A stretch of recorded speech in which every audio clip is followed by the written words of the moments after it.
আজি মামণি ৰয়ছম গোস্বামীৰ 13 সংখ্যক মৃত্যুবাৰ্ষিকী। মৃত্যুৰ পিছতো এচাম বোধগম্য অসমীয়াৰ ৰুচিক উন্নত কৰি ৰাখে মামণি বাইদেউৰ দৰে মহীৰূহৰ সাহিত্যই।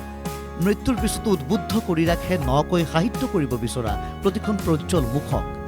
কিন্তু অসমবাসীৰ অজ্ঞাতে ধীৰে ধীৰে কবৰস্থ হ'বলৈ গৈছে মামণি বাইদেউৰ এটা বিশেষ সপোন।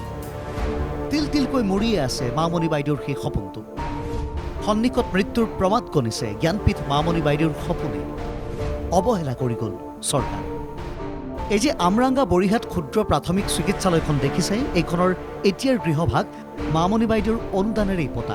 2008 চনৰ নেদাৰলেণ্ডত প্ৰিন্সিপাল প্ৰিন্স ক্লজ সন্মান লাভ কৰিছিল সাহিত্যিকগৰাকীয়ে। বঁটাত 40 লাখ টকা মামণি বাইদেউক প্ৰদান কৰিছিল নেদাৰলেণ্ডে।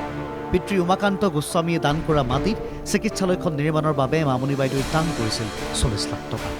সেই ধনেৰেই নিৰ্মাণ হৈছিল চিকিৎসালয়খনৰ বৰ্তমানৰ ভৱনটো। চিকিৎসালয়খনত আছে মামণি বাইদেউৰ প্ৰতিমূৰ্তিও। প্ৰতিমূৰ্তিৰ সন্মুখত মৃত্যু দিৱসত শ্ৰদ্ধাঞ্জলিও নিবেদিছে দক্ষিণ কামৰূপৰ ছাত্ৰ সন্থাই। এতিয়া কথা হ'ল, চৰকাৰে কেনেকৈ অৱহেলা কৰিলে? তদানীন্তন স্বাস্থ্যমন্ত্ৰী তথা বৰ্তমানৰ মুখ্যমন্ত্ৰী হিমন্ত বিশ্ব শৰ্মা আহিছিল। চিকিৎসালয়খনৰ আধাৰশিলা স্থাপনৰ দিনাই তেখেতে প্ৰতিশ্ৰুতিও দিছিল 12খন বিচনাযুক্ত চিকিৎসালয়খন 30খন বিচনাযুক্ত হ'ব, থাকিব প্ৰসূতিৰ অস্ত্ৰোপচাৰৰো সকলো ব্যৱস্থা। কিন্তু এতিয়া জহিছে খহিছে মামণি বাইদেউৰ সপোনটো। কিন্তু কালক্ৰমত এইখন কিছুদিনলৈ কিছু ভালৰ পক্ষে আছিল যদিও তাৰপিছত লাহে লাহে এইখন জৰাজীৰ্ণ অৱস্থাৰ ফালে গতি কৰিলে। শেষত 11 চনত বাইদেউৰ মৃত্যু হ'ল।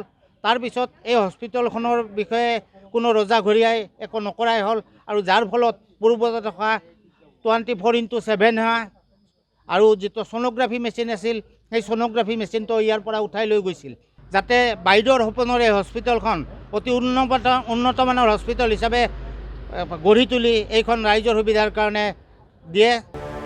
চিকিৎসালয়খনৰ একো উন্নতি নহ'ল। তেনেকৈ থাকিল বিচনা, অস্ত্ৰোপচাৰৰ বাবে নাহিল কোনো অত্যাধুনিক যন্ত্ৰপাতি, বৰঞ্চ থকাখিনিও লাহে লাহে উৱলিছে।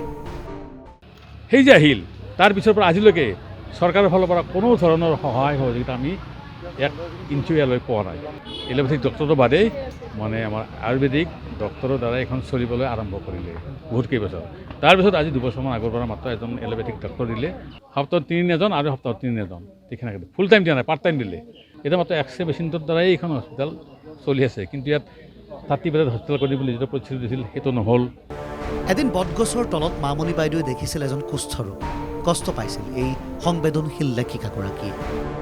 তেতিয়াৰ পৰা বাইদেৱে ৰাইজৰ বাবে এখন চিকিৎসালয় নিৰ্মাণ কৰাৰ সপোন দেখিছিল। তাৰ পিছতে 2008 চনত পোখা মেলিছিল সেই সপোনে। ফ্লাইঅভাৰৰ উচ্চতাত আৰোহণ কৰি তেতিয়াৰ স্বাস্থ্যমন্ত্ৰী, এতিয়াৰ মুখ্যমন্ত্ৰী চাগে বাইদেউৰ সপোনটোৰ কথা পাহৰিলে। কিন্তু আমৰাংগাবাসী ৰাইজে এতিয়াও বাইদেউৰ সেই বদান্যতাই মান্যতা পোৱাটো বিচাৰে অন্তঃকৰণেৰে। আজাৰৰ পৰা অজয় দাসৰ ৰিপৰ্ট, NKTV+।